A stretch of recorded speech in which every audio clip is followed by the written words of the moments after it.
Ini kembali lagi ya di HMC Health Channel. Jadi ini adalah channel pertama yang bakal kita buat. Episode pertama pastinya bareng sama Bimo dan juga kita punya topik yang menarik banget. Jadi kali ini udah tau lah ya. Pastinya kalau misalnya udah ngomong Health Channel selalu yang gitu-gitu aja. Gimana kalau misalnya kita mewakilkan pertanyaan Anda, pertanyaan masyarakat langsung di sini. Jadi bisa banget nanti kalau misalnya mau ikut komen-komen di bawah atau mau ikutan tanya-tanya buat episode selanjutnya, boleh. Langsung cek aja di HMC Channel ya. Oke, kita udah kedatangan sosok yang luar biasa sekali. Halo Dokter Dewi. Halo Mas Bimo. Iya dokter. Lebih senyum boleh dokter, nggak apa-apa loh. Santai aja dok. Ya. Gimana dok? Jadi barusan ada urusan apa nih dok? Sebelum kesini. Iya sebelum sini nih. Ya biasa pelayanan di klinik Handayani. Saya dokter umum di situ. Oke, jadi memang luar biasa sekali ya. Kita langsung bicara sama dokter yang ada di HMC sendiri ya. Nanti jangan lupa ya, HMC ditambah uangnya ya. Karena lagi di sini nih ya. Kita lagi tambah di channel ini, tolong ditambah. Oke, dokter, kan udah lama nih di HMC juga ya. Kurang lebih berapa lama dok? Mulai tahun 2012. 2012 ya. Iya, lama dok. Iya. Itu saya masih SMA dokter. Oke, jadi karena udah lama banget di HMC pasti banyak banget nih yang bisa diceritain tentang orang-orang yang datang ke sini, pasien-pasien datang ke sini gitu. Nah, aku pengen tanya sih dokter, kira-kira sebenarnya banyak dari mereka yang ngerasa sehat gak sih dok kalau misalnya datang ke sini? Apa mereka tuh emang datang tuh karena merasa nggak sehat atau yang mana dokter? Jadi gini, saya perkenalkan dulu HMC ya. Oh ya boleh. HMC sendiri itu kan Hainanto Medical Center. Ini adalah rumah sakit khusus jiwa dan narkoba. Oke. Rehabilitasi. Cuman yang selain itu, selain menangani pasien jiwa dan narkoba, kita ada layanan lain yaitu klinik Handayani saja, dan saya penanggung jawabnya di situ. Oh oke. Gitu. Selama saya kerja di sini, memang saya menangani bagian wali umum. Oh oke. Jadi terutama yang datang ke saya pastinya yang pasien umum, bukan pasien jiwa. Kalau tanya pribadi kepada saya, jelas selama ini yang datang ke saya adalah orang yang sakit ya. Sakit ya? Iya, jarang ada yang tanya, yang datang hanya untuk kenalan atau Kali itu ternyata datang cuma minta surat sehat aja dokter. Oh iya, kalau itu kan berarti dia nggak sakit, cuman mungkin minta surat keterangan sehat. Itu juga ada untuk kepentingan tertentu, seperti mungkin untuk perjalanan kan. Sekarang kan lagi pandemi ini, surat keterangan sehat jadi salah satu syarat ya untuk melakukan perjalanan seperti itu. Tapi memang kebanyakan ya namanya juga klinik. Namanya klinik, orang datang ke klinik pasti cari sehat ya. Nah, yang awalnya mereka sakit gitu. Nah, sakit sendiri memang sebenarnya juga luas artinya. Tapi di HMC dan Handayani ini sebenarnya sudah melayani dari berbagai aspek. Seperti kita ketahui, mungkin sebanyak yang diketahui itu adalah sehat. Mungkin orang lihatnya dari jasmani aja, dari penyakit seperti itu kan. Padahal sebenarnya definisi sehat sendiri itu luas. Jadi tidak hanya mencakup kesehatan fisik, tapi juga kurang lebih sehat mental, sehat spiritual, ekonomi juga, sosial ya. Kalau menurut WHO cukup 3 itu, tapi kalau dari undang-undang itu dari ekonomi. Tapi bukan berarti orang kaya berarti lebih sehat dari orang pastinya. Orang miskin tidak, karena itu sangat subjektif ya. Orang dengan ekonomi yang sedang aja tapi bisa merasa bahagia, itu pun juga seperti itu. Gitu. Dan alhamdulillah di sini kan ada ada poli jiwa juga. Berarti kan kita juga bisa mengatasi kesehatan secara kejiwaannya juga. Walaupun sebenarnya saya dokter umum ya, dokter umum itu malah justru tantangannya lebih berat kalau menurut saya. Karena dokter umum itu mau nggak mau harus tahu semuanya secara umum ya kan. Kalau namanya dokter spesialis, dia mendalami salah satu bidang lah ya. Ya kan, khusus jiwa aja. Dan orang yang datang juga spesifik juga maunya ke arah sana nih. Sakitnya sakit jiwa aja. Tapi kalau dokter umum itu orang sakit membawa banyak masalah, kadang nggak hanya fisiknya aja, dia sosial juga, dan juga mungkin ekonomi. Jadi bawa kasbon gitu kan. Ini dokter saya tolong bayarin dokter. Iya, karena banyak penyakit kan juga backgroundnya bisa dari sosial, masalah sosial atau ekonomi gitu. Oke. Jadi benar ya, berarti ada 3 aspek lah ya kalau menurut WHO ya yang harus kita tahu lah. Jadi kalau misalnya datang ke sini dan tahu nih kesehatan itu nggak cuma masalah fisik aja, tapi juga masalah dimana tadi sosialnya beres apa enggak. Datang ke sini mau curhat-curhat tentang kayak hubungan kamu sama pacar kamu kayak gimana, bisa aja. Kalau di Handayani sendiri juga mensupport nggak sih buat kalau misalnya konseling kayak gitu dokter? Misalnya kayak ada yang ngerasa insecure gitu, kita sebagai anak-anak muda bisa nggak sih? Handayani Iya. ya, di Handayani sebenarnya itu tadi loh, sebenarnya kalau sebagai dokter kita memang dari awal itu diajarkan di apa ya, diajarkan ya, diterapkan supaya kita menerapkan kita menangani pasien itu sebagai manusia sebetulnya. Gitu.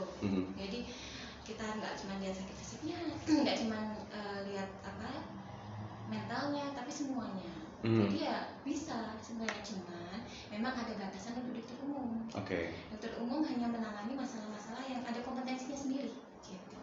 Tapi jangan khawatir kalau namanya ada masalah yang dokter umum sendiri, saya sebagai dokter umum tidak bisa menangani, kita ada yang ahli di rumah sakit. Bisa kita konsulin lah ya. Ahlinya yaitu spesialis kesehatan jiwa atau psikiater.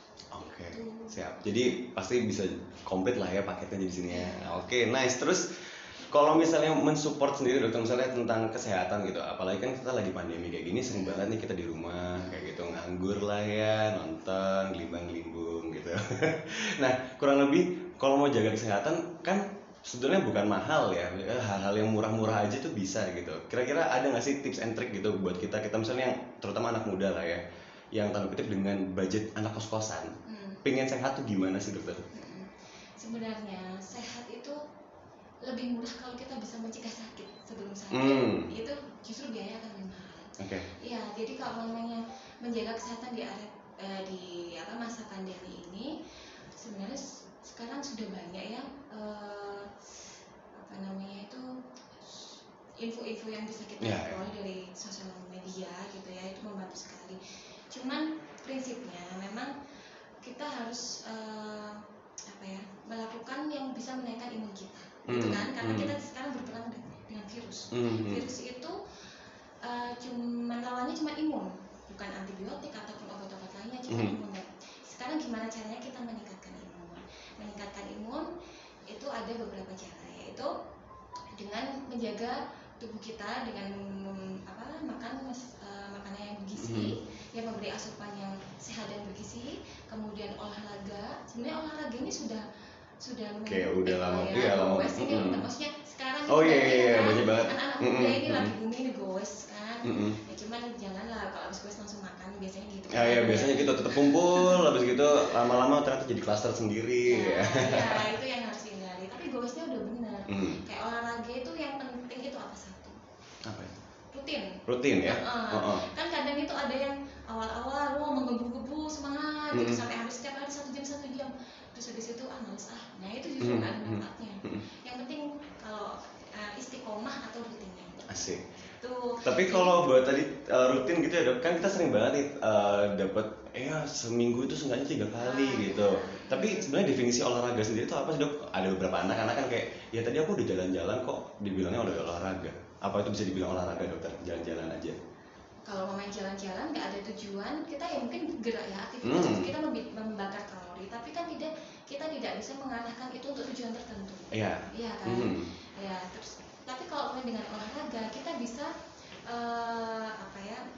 mengolah tubuh kita sesuai apa dengan yang kita harapkan, kita inginkan. Umpamanya kita olahraga untuk menurunkan berat badan, itu mana aja yang perlu kita gerakkan, kita lakukan apa aja itu ada stepnya, jadi lebih teratur, lebih terukur. Kalau sama-sama bakar kalori jalan gitu.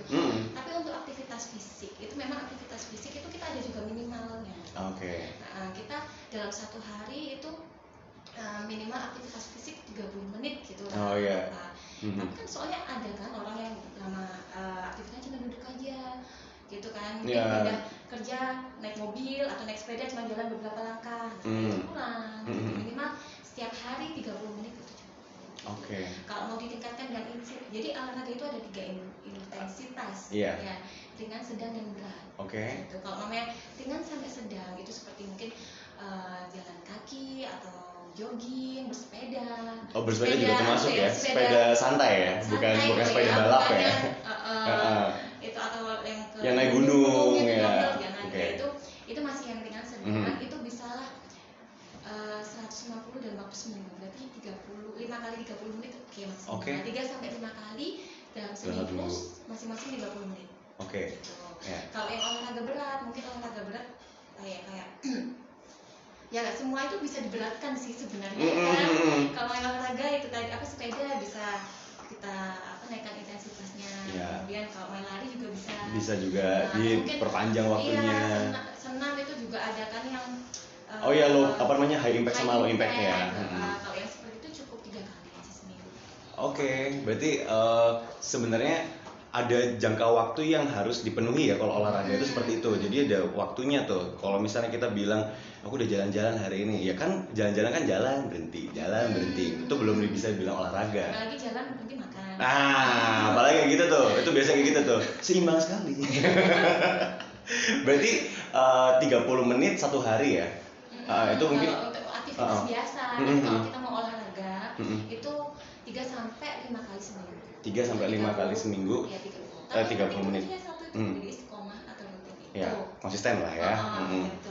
Siap. Jadi kalau misalnya mau cari-cari info kan juga repot nih, Dok. Maksudnya banyak banget nih kita tahu majalah-majalah kayak ya health bla bla bla yang kayak gitu-gitu. Tapi kalau misalnya sekarang anak-anak kan ceknya kan di media sosial tuh. Terus banyak banget yang masih bingung nih tentang nyari kesehatan tuh harusnya kayak gimana sih. Nah, itu tuh ada nggak sih beberapa rekomendasi website atau beberapa rekomendasi tempat-tempat yang ini nih terpercaya kalau misalnya mau cari nih yang tentang kesehatan yang kayak gini nih yang benar. Karena kita kan juga lagi dapat kayak infodemi nih sekarang, dimana kayak banyak banget hoax dan sebagainya, ya minyak kayu putih menyehatkan, ya kayak gitu. Nah itu banyak hal-hal yang belum dikonfirmasi secara medis dan lain sebagainya. Kira-kira ada nggak, Dok, tempat-tempat kita bisa cek website yang terpercaya?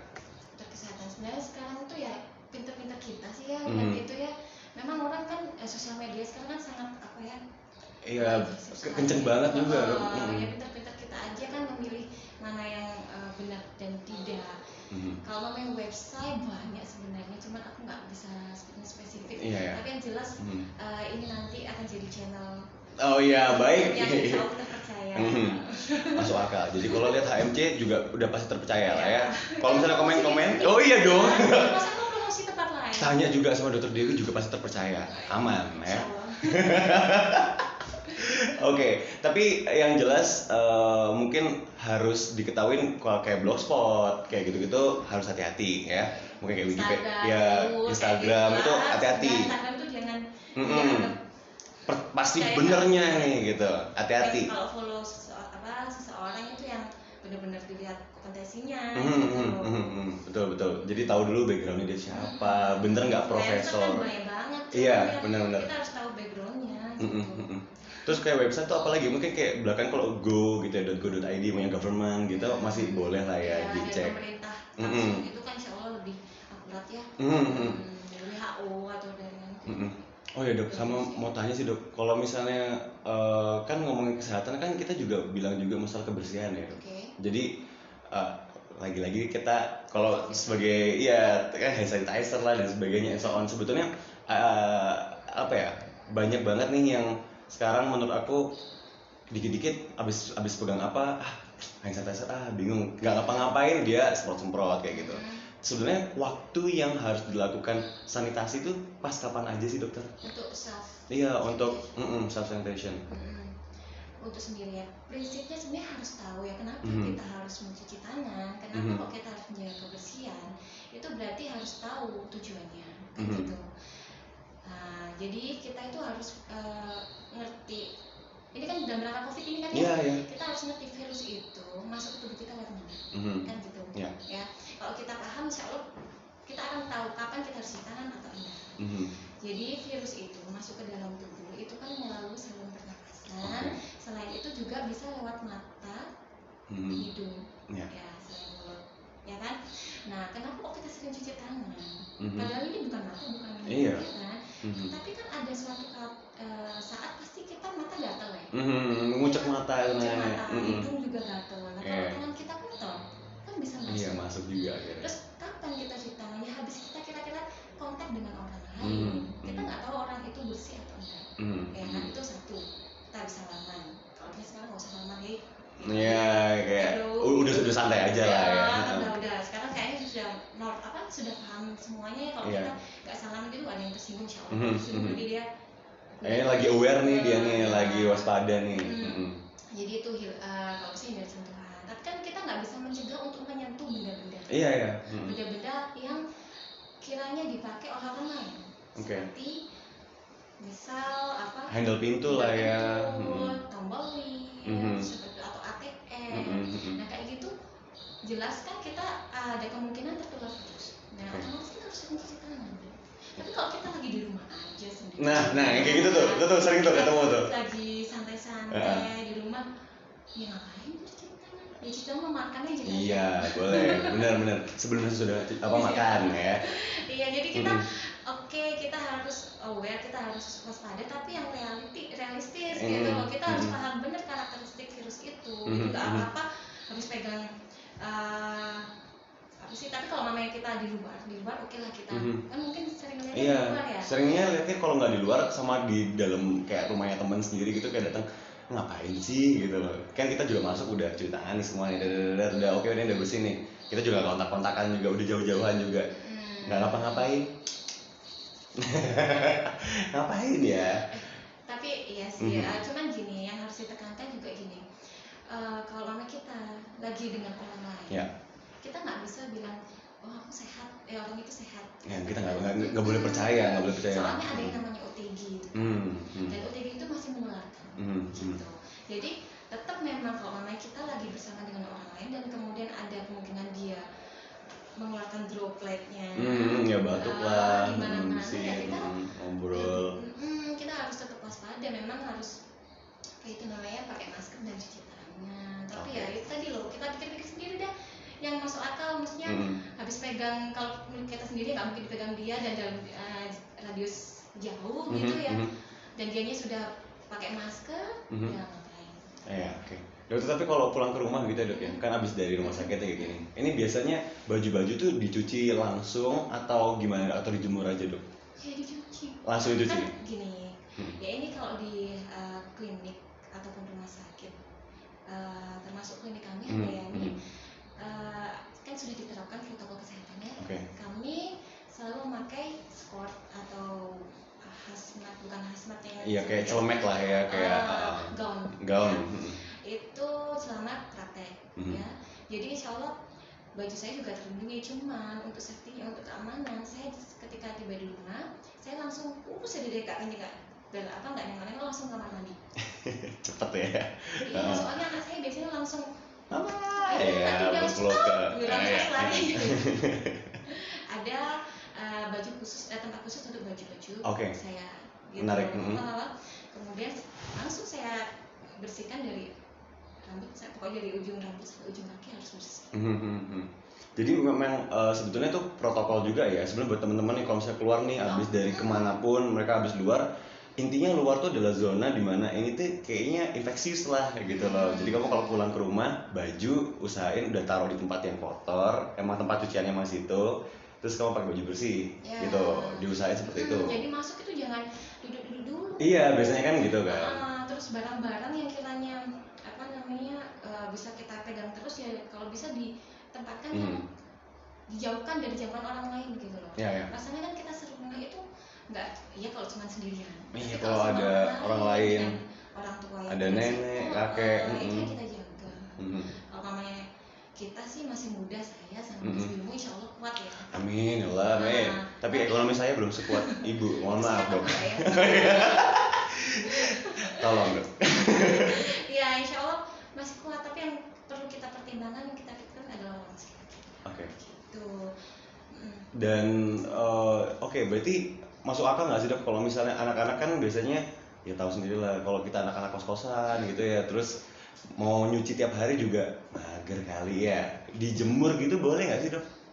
Jemur aja deh, kayak udah deh ini aku pulang tapi aku pakai baju bersih nih, kalau dalam rumah bajunya yang ini nih, kalau baju yang luar tuh yang ini tapi aku taruh di jemuran kayak gitu, itu bisa nggak dok kira-kira mengurangi kena sinar matahari kayak gitu, di angin-angin lah. Gitu boleh nggak sih dok? Ya memang matahari bisa sinar UV. Iya, UV ya. Cuman harus minimal berapa jam, insya Allah 6 jam ya. Itu terpapar sinar UV. Tapi kan juga nggak bisa maksimal. Iya, gitu pasti loh. kan mendang-mendung. Tapi ya daripada nggak sama sekali gitu nggak apa-apa. Cuman lebih disarankan memang dicuci. bajunya. Iya. Gitu. Kecuali memang keluarnya di lingkup yang kira-kira bisa sama-sama jaga gitu ya Mas ya. Ini sama-sama tahu gitu loh protokol kesehatan. Kerjanya mungkin di tempat yang orangnya aware semua, ya nggak apa-apa. Cuman kalau mamanya kira-kira ketemu sama orang banyak nggak tahu asalnya dari mana, ya mending cuci aja lah ya. Kalau misalnya di angin-angin doang, kamu berarti masih miskin. Ini jawabannya. Oke, dokter, kalau misalnya masuk kamar nih juga, dokter kalau di rumah dibuka semua nggak sih jendelanya? Maksudnya kayak sirkulasi udara tuh harus kayak gimana nih? Kan kita tahu sendiri kalau misalnya tadi virus tuh adanya dari droplet kayak gitu, dan juga bisa juga dia stay lah di tempat kayak gini-gini. Jadi kita butuh banget nih sinar UV dan sebagainya. Kalau di rumah sendiri gimana dok buat sirkulasi udara tuh supaya bagus? Pakai AC kah atau dibuka aja jendela? Dibuka ya. Justru AC itu kalau kan ada tekanan ya, itu justru tidak disarankan. Oke. Saya praktek aja AC oke nyala tapi sirkulasi juga. Iya. Agak boros ya. Jadi soalnya kalau gitu kan saya pakai double. Oh iya. Masuk akal. Ya, yang penting sanitasi. Jadi jendela dibuka semuanya. Jendela dibuka semua ya. Iya. Tapi kan gini Mas, kalau untuk pergantian udara oke lah bagus. Tapi kan insya Allah kalau memang di rumah kan kita juga protokol kesehatan nggak seperti seketat di luar. Iya pastinya. Ya, karena kita setidaknya yakin ya dengan keluarga kita ini status imunnya bagus gitu ya, walaupun nggak bisa 100% ya. Apalagi kalau mamanya di rumah ada yang keluar masuk gitu. Tapi kalau kita yakin di rumah jangan keluar, benar-benar status imunnya bagus gitu ya, sanitasi ya seperti biasa aja. Maksudnya nggak harus yang dibuka 24 jam, kemudian harus sinar matahari masuk ya seperti biasanya aja, cukup. Cuma memang yang berbahaya memang kan kalau di ruangan tertutup penularan COVID jauh lebih besar kan di indoor daripada di outdoor. Makanya sekarang kalau mamanya mau kemana-mana, mau setidaknya refreshing atau apa, pilih aja yang outdoor. Lebih outdoor aja. Kafe yang outdoor. Jangan dalam ruangan kayak gitu kumpul. Oke, berarti bisa disimpulkan juga kalau di rumah yang misalnya sering pakai AC gitu, pokoknya dibuka aja jendelanya. Terus kalau misalnya bangun pagi, jendela kamar, terus begitu tirai-tirai itu juga dibuka lah ya. Dibuka. Kalau AC oke lah pas lagi terik-teriknya. Iya, panas-panasnya nggak apa-apa. Setelah dingin ya dimatikan. Biarin sirkulasi udara yang ini. Kan juga cinta bumi. Apa nih dok? Apa namanya? Earth hour ya. Oke. Banyak banget juga aku ngerasa ini kan memang lingkungan kayak di rumah, habis itu di beberapa kayak spot-spot kita jalan-jalan sebagainya, sekarang udah banyak nih tempat-tempat cuci tangan, habis itu tempat-tempat buang sampah. Sebenarnya kan kebersihan itu juga ya udah sebenarnya hal yang biasa gitu loh dok. Yang dari dulu udah kita tahu lah. Cuman gara-gara COVID. Ini jadi dampak positifnya jadinya. Hikmah. COVID ini yang positif ya ini kita jadi lebih aware sama kesehatan. Iya. Ini juga efek juga loh di klinik. Kalau dulu nah itu dok, gimana dok? Orang datang ya dikit-dikit mungkin lagi sakit kepala gitu aja, mungkin panas baru berapa jam udah datang ke klinik, dikit-dikit minta obat. Nah, padahal sebenarnya itu kan bisa kita tangani sendiri atau mungkin saya menunggu dulu gitu kan. Sekarang kelihatan angka kedatangan pasien atau angka kunjungan pasien itu dan buktinya nggak ada apa-apa kan. Mereka sebenarnya bisa menjaga kesehatan sendiri. Ya itu mungkin juga efek samping dari efek samping yang bagus dari seperti karantina, lockdown ataupun physical distancing. Orang kan jadi lebih menjaga kesehatan dan virus juga. Selain virus corona juga akan akhirnya juga kurang. Jadi orang juga akan lebih sehat gitu. Dan mereka juga pasti makan, istirahat juga lebih teratur karena dari tempat kerjanya pun juga jadi lebih manusiawi akhirnya. Yang bisa positifnya gitu ya. Ya, banyak negatifnya tapi. Kalau dipikir secara profit juga negatif. Iya. Jadi berkurang memang. Berkurang ya dok ya? Gak apa-apa dok, apalagi saya. Untung ada HMC Podcast, saya jadi ada pemasukan. Terima kasih HMC. Oke dokter, aku juga pengen banyak tanya nih juga dokter, karena maksudnya kayak gini, kan kita tahu nih tadi banyak juga pasien-pasien yang kayak dikit-dikit datang ke sini terus kayak takut lah kalau sakit dulu, tapi karena covid mereka jadi takut ke rumah sakit nih gitu loh, tapi di rumah mereka stres. Kira-kira imunnya bakal turun nggak sih kalau sama stres gitu, karena misalnya kayak takutnya yang berlebih gitu? Ya, Bisa nggak sih? Bisa ya dok ya? Stres itu bisa menurunkan imun memang. Oke. Jadi ya bukan mitos ya kalau namanya psikis itu mempunyai pengaruh pada fisik, psikosomatik namanya. Jadi karena itu memang ada apa ya, ada teorinya dan terbukti gitu loh. Sekarang gampangannya gini aja, kalau mamanya kita lagi nervous, lagi mau ujian ya dok, pasti kan jantung berdegup, iya deg-degan, perut mulas, nah itu kan buktinya psikis memang mengenai fisik. Termasuk ke stres ini juga gitu. Imun juga ikut turun ya. Makanya memang ini tadi kayak olahraga itu mungkin juga bisa untuk menghilangkan stres. Juga kan selain sehatnya kita dari fisik juga sehat dari mentalnya juga. Itu bisa.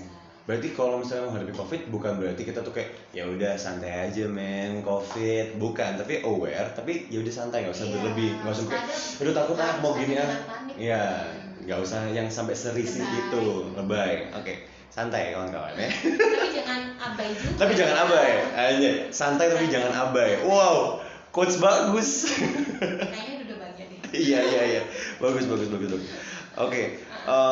Banyak juga yang di sini kepengen tahu kan, tadi kan masalah pendidikan kesehatan kayak gitu kita udah bahas juga lah di HMC kayak gini. Tapi kalau misalnya dokter sendiri ngajarin ke anak gitu ya dok, buat masalah kesehatan itu gimana sih dok? Ada nggak sih tips and trick gitu? Kalau misalnya ke anak kecil aja bisa, harusnya sih kalau ke orang dewasa bisa juga, kurang lebih kita ngerti lah apa namanya heart to heartnya kayak gimana. Ada nggak dok cara buat ngasih? Iya. Tetapi tentang kesehatan sih dok, lebih ke arah kesehatannya dok. Iya, justru ada seninya kalau sama anak-anak itu kan. Oh iya? Iya, anak saya 3 cewek semua. Wah buset. Kalau sama anak cewek banyak ngomelnya. Ya itu, ya memang sebenarnya prinsipnya sama ya pada anak-anak ataupun dewasa. Itu yang jelas untuk hidup sehat ya dari makanan, olahraga. Tapi yang enaknya kalau anak-anak olahraganya mereka sebenarnya udah dapat. Ya karena mereka emang warawiri. Karena kayak lebih aktif daripada orang dewasa. Jadi saya lebih ke mungkin asupan gizinya yang gitu. Yang susah kan anak-anak itu makan sayur ya. Makan sayur, kayak anak saya sukanya cuma sayur bayam sama sayur sop. Tapi ya oke kalau mereka mau ya di apa namanya saya kasih di menu harian. Kalau kurang ya tambahin dengan buah-buahan seperti itu. Itu kan vitamin-vitamin yang bisa meningkatkan imun. Ya. Kemudian kurangi makan junk food sama yang mengandung MSG. Itu yang susah kan anak-anak jajan-jajan, tapi ini ada positifnya juga. Apaan tuh? Oh iya, jadi tidak bisa jajan. Iya, tapi juga negatif bukan negatif ya. Balik lagi ke saya harus kreatif makan anak. Lebih repot ya orang tuanya PR ya. Oke. Ya itu dari makanan. Kemudian dari kebiasaan untuk higienitas. Nah iya itu ngajarin anak kecil gimana sih dok? Cuci tangan, tahu sendiri kalau anak itu cuci tangan sik. Udah selesai, iya. Sudah asal basah ada. Sama dok, teman saya juga kalau makan lalapan cuma air doang dok, ini udah selesai. Sama kemangi ya. Kayaknya. Itu yang harus kita rubah. Cuci tangan yang benar. Itu perlu proses ngajarin anak-anak itu. Nah itu apalagi orang-orang yang udah sekeras kepala kayak umur saya gini dok, itu juga susah juga. Berarti kan hampir sama nih, ada kesamaan lah, sama-sama keras kepalanya ya. Berarti emang harus diomongin terus tuh harus ya. Diomongin terus. Tapi lama-lama sekarang justru biasa. Sama satu lagi mungkinnya masker itu yang agak susah namanya. Kalau keluar dia untungnya mereka nggak pernah keluar sih. Saya kan cari amannya kalau mau keluar pun ke tempat yang aman gitu. Soalnya anak-anak sendiri karena saya tahu anak susah untuk pakai masker konsisten gitu ya. Iya, susah panas. Jadi harus pintar-pintar dong orang tuanya cari tempat yang aman gitu. Jadi kalau tempat yang sepi atau kalau saya saya selama ini selama pandemi ini menerapkan di keluarga saya merutinkan untuk HES. Oh ada rutin kayak gitu dok? Iya. HES jadi ke tempat-tempat seperti ke hutan-hutan kan nggak ada siapa-siapa. Ya? Ada sih dok, yang nggak kelihatan tuh loh dok. Dia nggak mengeluarkan COVID. Oh iya. Ya, jadi itu kan aman ya untuk kita juga refreshing, olahraganya dapat, habis itu piknik di situ. Wah. Kan bontot bawa bekal di rumah, kan kita senang terus ada dekat sungai. Ya alhamdulillah di Batu ini Banyak kalau di sini. di daerah Jawa atas itu banyak. Jadi itu sekarang saya rutinkan, itu mungkin bisa dicontoh yang lainnya. Bisa ya. Untuk ada dua manfaat ya. Kita sehat fisik juga, pikiran juga sehat karena kita kan nggak stres itu. Ya paham sih, memang selama ini kan di rumah, banyak di rumah orang pasti stres lah. Pasti. Iya. Kita harus nurunin tingkat stres supaya tadi imunnya juga naik juga.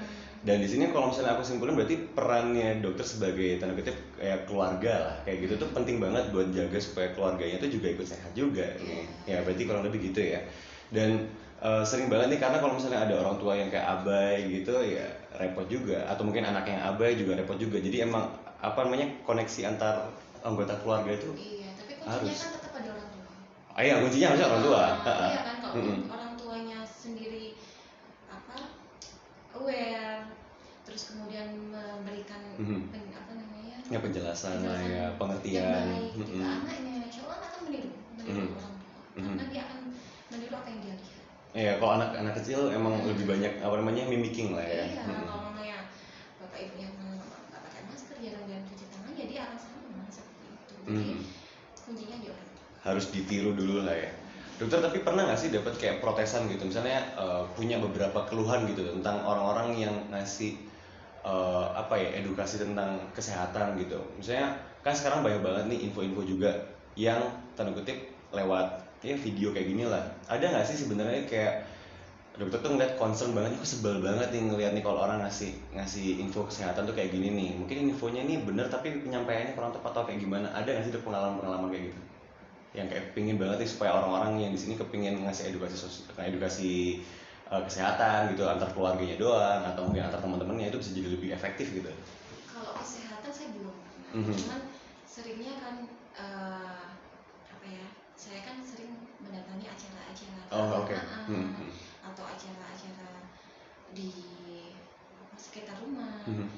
Itu yang memberikan edukasi, bukan edukasi sih, maksudnya memberi ceramah apa di depan yang mungkin secara nggak langsung dia itu tidak sesuai gitu loh dengan protokol. Jadi hal-hal yang kayak gitu tuh tetap harus diperhatikan juga ya berarti ya. Kalau misalnya buat teman-teman yang pengen ada tanda kutip ngasih ceramah atau ngasih edukasi ke depan, entah mau kesehatan kayak mau apapun, ya tetap protokol-protokol tadi tetap harus dipersiapkan lah ya. Oke. Berarti keluhannya lebih ke arah sana ya dok ya.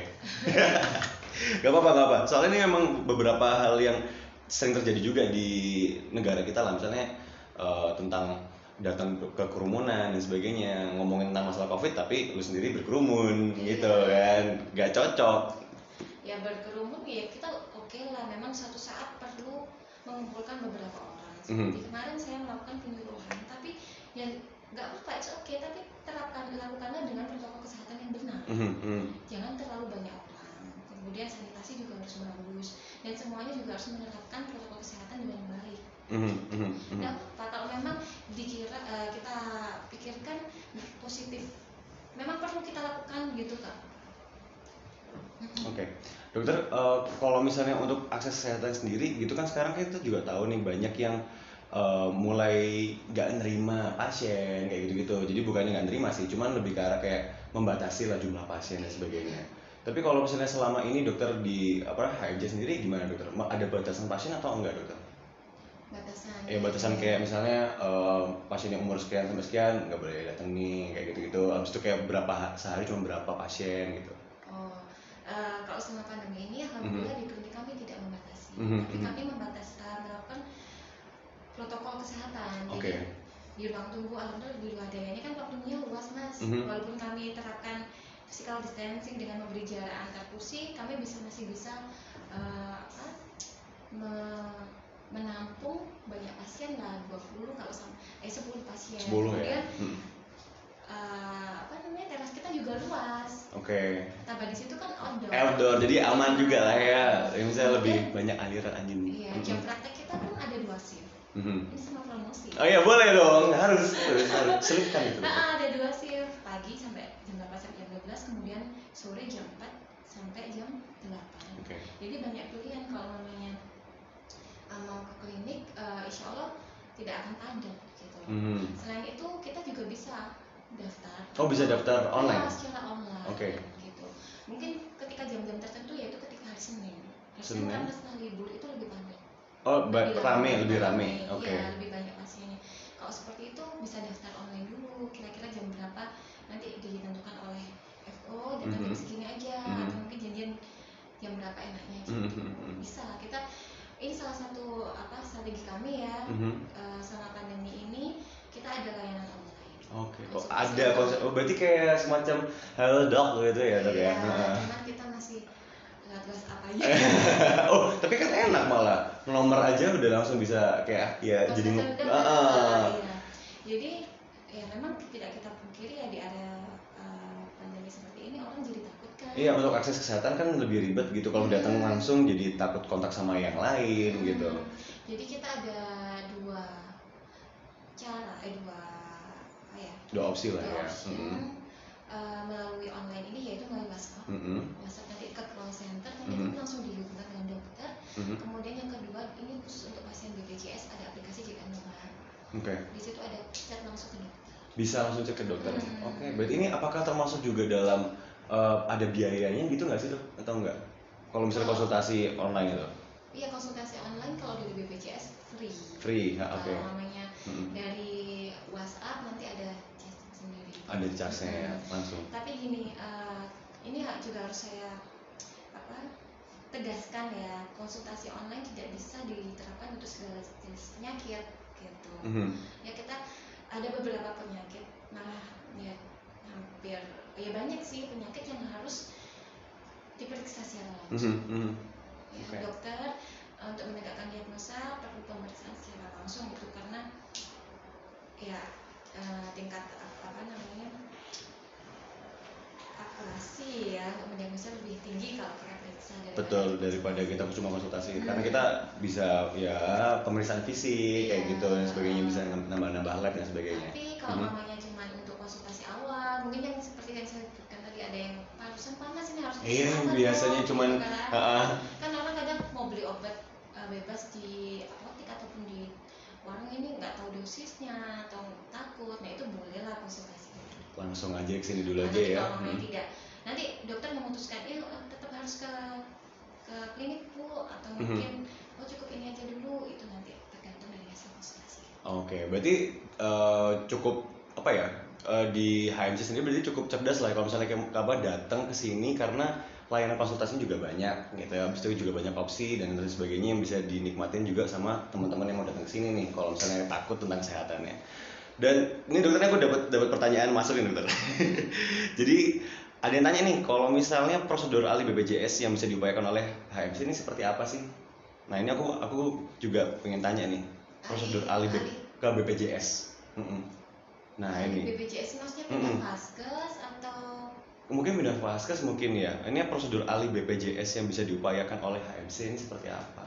Oh gini, mungkin kan ada beberapa peserta BPJS mungkin yang ingin sudah jadi peserta tapi bukan vaskesnya bukan di Handayani seperti itu, mungkin di puskesmas atau di klinik lain, tapi tertarik untuk jadi peserta vaskes kami, itu bisa untuk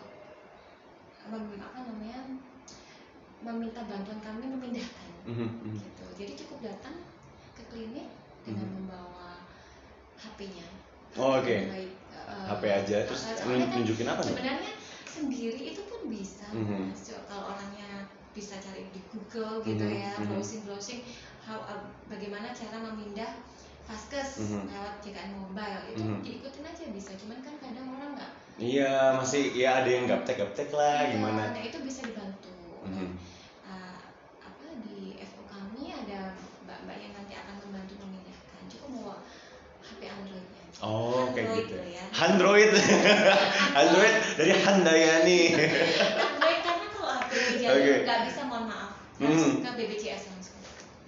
Oke dokter, berarti bisa juga datang ke sini buat urusan masalah BPJS juga bisa lah ya, untuk bingung-bingung tadi.